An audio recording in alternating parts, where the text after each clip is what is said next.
When I was 17, my life changed in a way I never imagined. My dad had always been volatile, but that night his anger escalated beyond anything I thought possible. We argued over something so small, me not cleaning up the garage fast enough. His temper snapped. He shoved me down the stairs, and the impact crushed my spine. I woke up in the hospital with the doctors telling me I'd never walk again. From that day forward, I was in a wheelchair. My father never apologized. He never visited. It was like he decided I no longer existed. My mom was gone long before, and my sister, Lily, tried to hold our broken family together. But for me, my father was dead the moment he pushed me. Years passed. I rebuilt my life. I worked through anger, grief, and the humiliation of dependence until I found strength in places I didn't know I had. I met someone who saw me for who I was, not for what I had lost. Ryan became my anchor, my partner, and eventually, the man I wanted to spend forever with. Planning our wedding was supposed to be about joy, about healing, about starting fresh, until Lily called me with words that made my blood run cold. "I think Dad should come." I thought it was a joke at first, but her voice was steady. She said he'd been trying to make amends with her, that he claimed he regretted everything, that he deserved one more chance. My hands shook on the phone. Deserved? This was the man who stole my future with a single act of violence. The man who left me broken, physically and emotionally, and never once asked for forgiveness. I told her if he came, I wouldn't. She said I was being selfish. That cut deeper than I expected. Selfish for protecting the one day of my life that was finally about love, not pain. The wedding day came. My stomach was knotted from worry, but Ryan's hand in mine kept me grounded. Guests filled the space with laughter, and for a moment, I felt safe. Then, I saw him, my father, standing in the back, wearing a suit, looking smaller than I remembered. My chest tightened.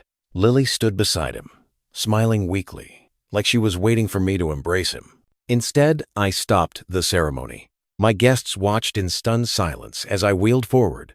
My father opened his mouth, maybe to speak, maybe to beg. I didn't give him the chance. I told him, in front of everyone, that he would never be welcome in my life again. That forgiveness isn't owed, and love isn't automatic. He had destroyed me at 17, and no amount of regret could fix that. Security escorted him out. Lily's face burned with embarrassment, but I didn't care. That day was about choosing my family, and my family was Ryan, not the man who broke me. As the music played and I said my vows, I felt a weight lift. For the first time in years, I wasn't defined by what my father had taken from me. I was defined by what I had chosen to build, despite him. And that was the real victory. After the wedding, people whispered about what happened. Some guests thought I was too harsh. Others quietly told me they admired my courage. But what stung the most was Lily. She refused to look at me during the reception. She barely spoke, and when she did, her words were cold. "You humiliated him," she said under her breath while we cut the cake. I wanted to scream. Humiliated him? He had humiliated me my entire life and crippled me in one violent outburst. How could she stand by him and call me cruel for drawing a line? Later that night, when the guests had left and Ryan and I finally had a moment alone, I broke down. The image of my father standing there looking so small kept replaying in my head. For a second, I almost felt pity.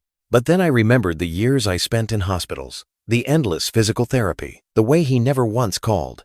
That pity hardened into anger. Ryan reminded me that my father had made his choice the day he pushed me. He chose not to be in my life, and I had chosen not to let him back in. Still, a knot of dread formed inside me. I knew this wasn't over. Lily wasn't going to let it go so easily, and I could feel it in my bones my father wasn't done either. 2 days after the wedding, my phone buzzed with a message from an unknown number. The words on the screen made my stomach turn. "I just wanted to see you happy. Please give me a chance to explain." Dad. I stared at it for a long time. My hands trembled. For years, he hadn't cared if I lived or died. And now suddenly he wanted to explain?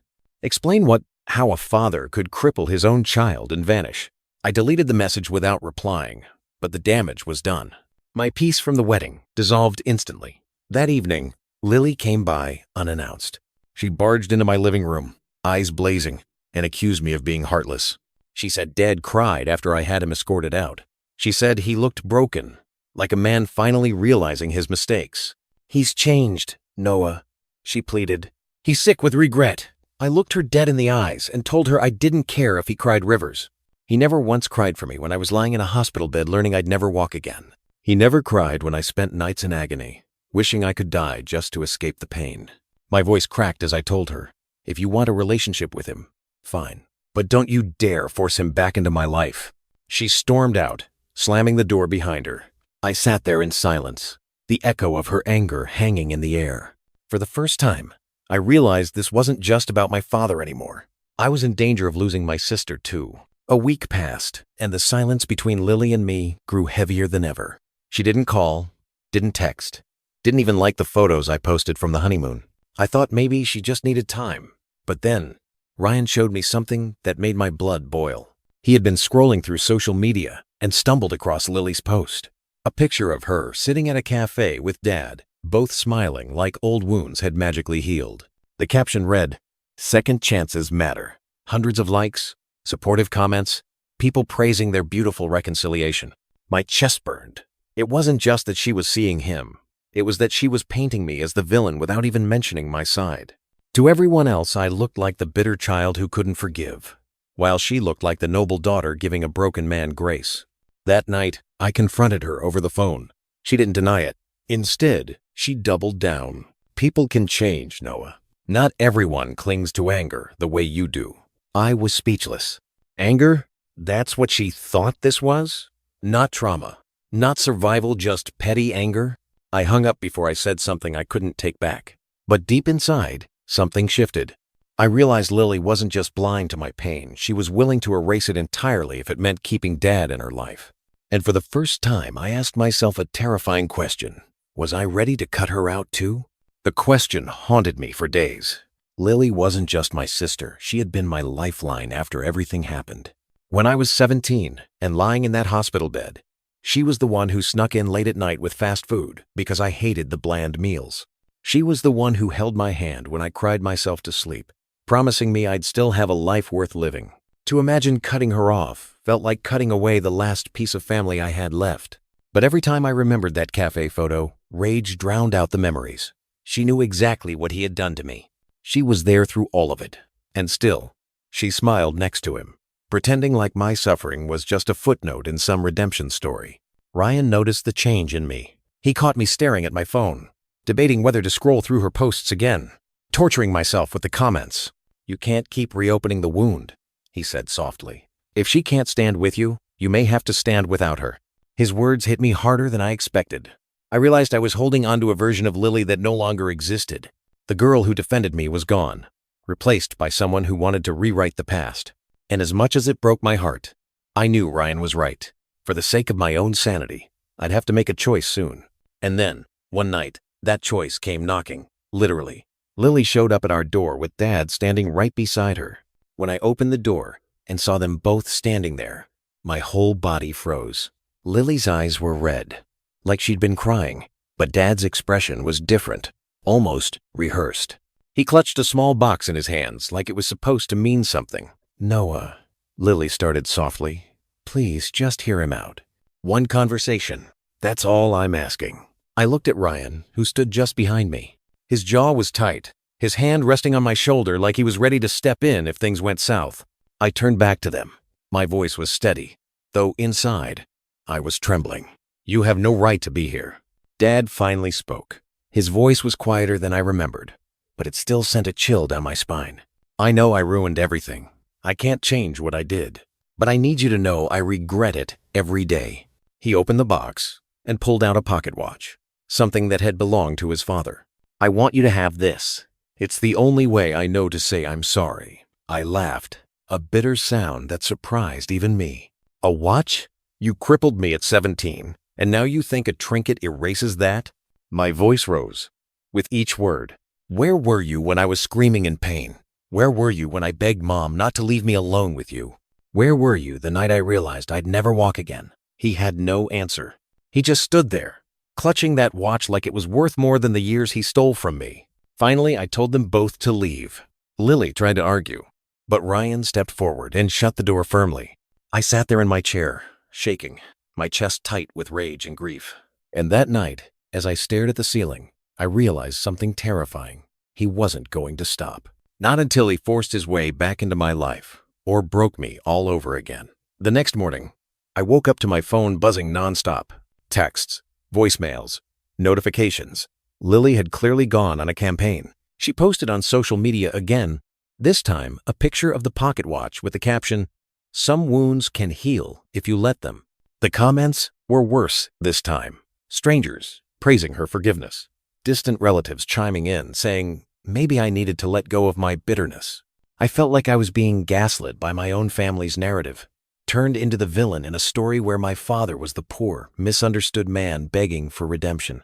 I tried to ignore it, but then came the voicemail from Dad himself. His voice cracked as he said, "Son, I know you don't believe me, but I've changed. I don't have much time left. I just want to die knowing my boy doesn't hate me." I threw the phone across the room. Ryan rushed in, asking what happened, and when I told him, he didn't hesitate. "Block his number. Block Lily's too if you have to. They're poisoning your peace." But I couldn't do it. As much as I wanted to shut it all out, part of me still craved Lily's approval. I didn't want to lose her. Yet every step she took closer to Dad felt like a step away from me. That night, I sat alone in the living room, staring at my useless legs, remembering the exact sound of my bones breaking, the cold hospital air, the smell of disinfectant. And I asked myself a question I'd avoided for years. Maybe forgiving him wasn't impossible. Maybe it was just unforgivable. The line between those two thoughts felt razor thin, and Lily was determined to push me over it. I didn't sleep that night. My mind kept looping between the sound of his voice on the voicemail and Lily's smiling face in those pictures. By morning, I felt hollow. Ryan tried to get me to eat breakfast, but the food tasted like ash. Finally, I wheeled myself to my desk and pulled out the box of old journals I kept after the accident. Pages filled with pain, therapy notes, and drawings from nights I couldn't bear the weight of what had happened. I thought maybe rereading them would remind me why I had every right to keep the door closed. And it did. Entry after entry was raw proof of how much I had suffered while Dad pretended I didn't exist. My hand shook as I turned the pages, but instead of feeling stronger, I felt smaller, like I was 17 all over again. That evening, Lily showed up again, this time alone. She looked exhausted, her hair tied back like she hadn't slept either. "I don't want to fight," she whispered. "I just need you to understand. He's dying, Noah." Her words hit like a punch. I stared at her, searching her eyes for any sign of exaggeration, but she looked deadly serious. My throat tightened. Dying? After everything. Now he wanted to come back into my life, because his time was running out? I told her I didn't know what she expected from me. She took my hand and said, "I expect you to be the bigger person, to let him say goodbye." And in that moment, I realized forgiveness wasn't the only thing she wanted. She wanted me to rewrite history so she could feel better about loving a man who ruined me. I pulled my hand away from hers, and for the first time in my life, I saw Lily not as my sister, but as someone who had chosen him over me. My voice cracked as I asked her, "Do you even remember what he did to me? Or are you so desperate for a father that you're willing to pretend it never happened?" Her eyes filled with tears. "Of course I remember. I was there. I saw what he did to you, and it broke me too. But holding on to it is killing you, Noah. You think you're protecting yourself, but you're building a cage around your own heart." Her words stung, but not because I believed them, because for a second, I almost did. I almost let myself wonder if maybe she was right.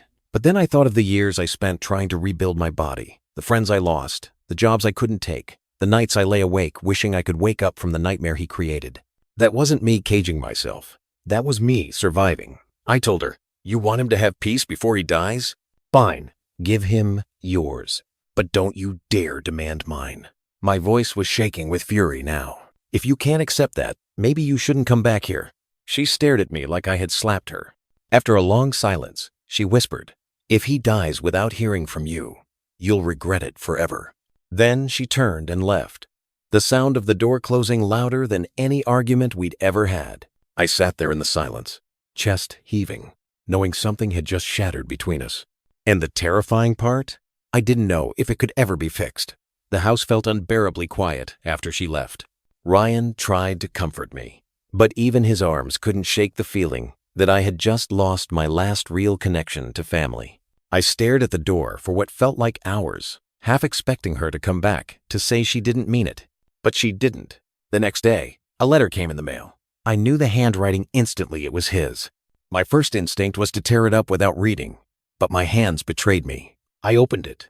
The letter was clumsy, filled with shaky words about regret, about how he replayed that night in his head every single day.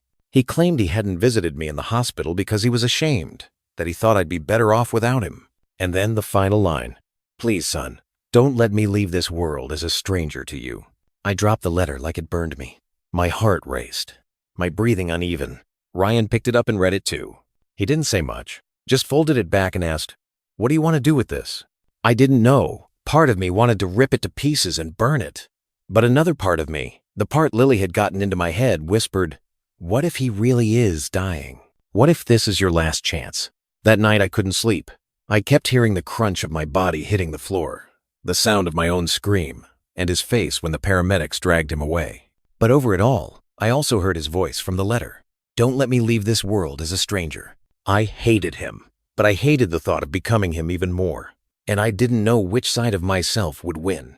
The next morning, I found myself staring at the letter again. My wheelchair sat by the window, sunlight spilling across the folded paper on the table like it was daring me to make a choice. Ryan brewed coffee in the kitchen, but he kept glancing over at me. He didn't push, didn't tell me what to do, just let me wrestle with it. Finally, I grabbed my phone and texted Lily. If he wants to talk, it'll be on my terms. One time, that's it. I stared at the screen until the 3 dots appeared. Her reply came fast. Thank you. You won't regret this. But the moment I read it, regret was exactly what I felt. We met in a quiet park 2 days later. Ryan insisted on coming with me, and I was grateful. When I saw Dad sitting on a bench under the oak tree, my chest tightened. He looked older, frailer, his hands trembling slightly as he stood.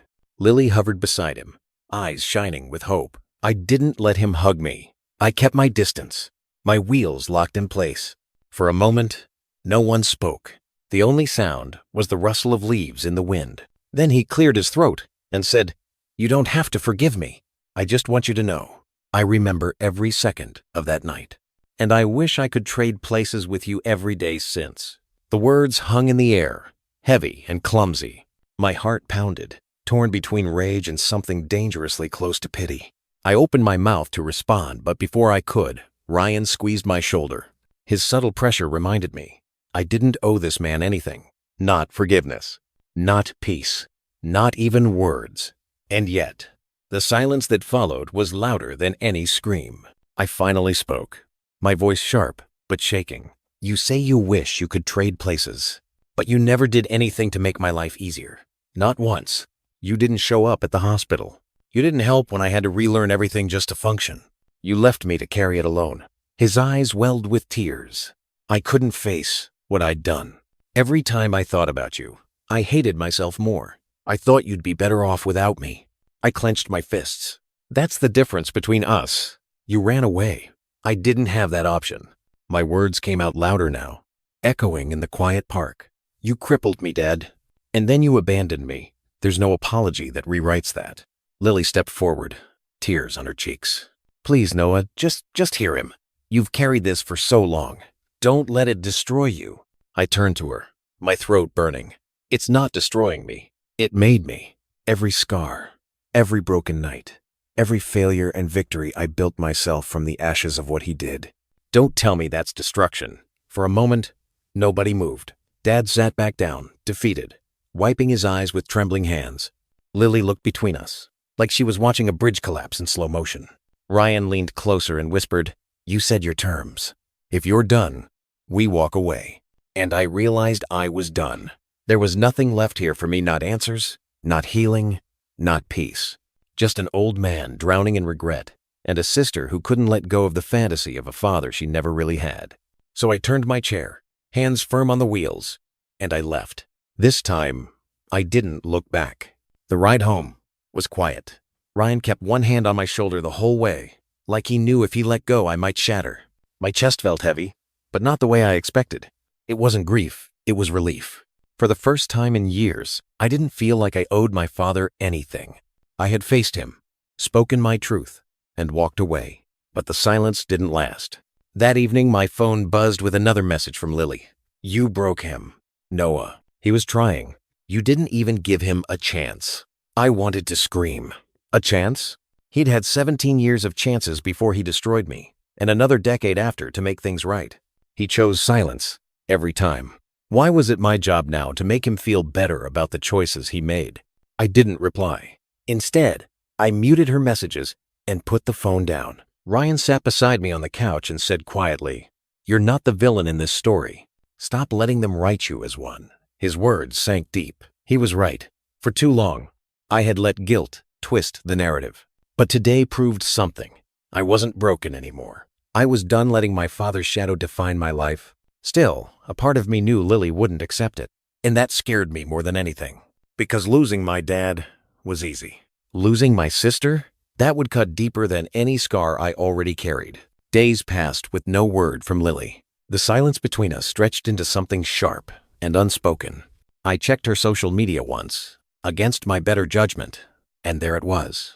Another photo with Dad. This time he was in a doctor's office, tubes in his arm, Lily holding his hand like a dutiful daughter. The caption read, "Time is short. Love matters more than pride." The comments made my stomach twist. People praised her strength, her kindness, her forgiveness, and in every word I felt erased. No one saw the boy who had been broken at 17. The years I fought to survive, the cost of what forgiveness would mean to me. They only saw her painted as a saint and me as the bitter cripple who couldn't let go. That night, Ryan found me staring at the photo, my jaw tight. "You can't keep doing this to yourself," he said. I wanted to argue, but he was right. Watching Lily rewrite our family's story in real time was like being stabbed slowly, again and again. I made a decision then. I drafted one final message to her. "If you choose him, that's your decision. But stop dragging me through it. Stop posting. Stop making me the villain so you can look like the savior. I won't play this game anymore." I hovered over the send button, my heart pounding, because I knew once I pressed it, there might be no coming back. Lily and I had survived everything together. Our broken home, our parents' fights, even the night that ruined me. But this might be the thing that ended us for good. I hit send. The moment the message left my phone, a strange calm washed over me. For years I had carried the weight of protecting Lily, of being the strong older brother even when I was broken myself. But now, I wasn't protecting her anymore. I was protecting me. Her reply came hours later, short and cold. "If you can't forgive him, then maybe you're not the brother I thought you were." I read it over and over, until the words blurred. Not the brother she thought I was. After everything, that was her verdict. I felt something inside me snap. Not anger, not grief, but a kind of release. I realized then that my father hadn't just crippled me once. Every year since, by refusing to face what he did, he had found a way to keep breaking me. And now Lily was letting him use her to do it all over again. Ryan sat next to me, watching the storm play out on my face. "Sometimes," he said softly, "family isn't who you're born to. It's who you choose." I nodded, because I knew he was right. My wedding wasn't about my father or my sister. It was about me and Ryan choosing each other. About building a family that wasn't rooted in violence or betrayal, but in love and loyalty. I closed my eyes and whispered, more to myself than to him, "Then maybe it's time I choose." For the first time in a long while, the future didn't feel like a cage. It felt like freedom, painful, messy, and unfinished, but mine. Entirely mine. Weeks later, word came through Lily not directly, but through a mutual cousin that Dad had passed away. No details, no phone call, just a short message. "He's gone." I sat there in silence, waiting for grief to come. But it didn't.